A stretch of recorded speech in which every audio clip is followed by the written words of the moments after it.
السلام عليكم ورحمة الله وبركاته.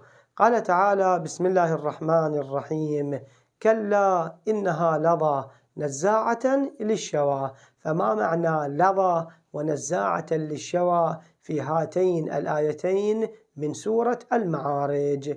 لظى أيها الأحبة اسم من أسماء جهنم مأخوذة من التوقد، وقيل أن لظى هي الدركة الثانية لجهنم، وسميت لظى لأنها تتلظى أي تشتعل وتلتهب على أهلها وتحرق كل من بجانبها ومسيرها.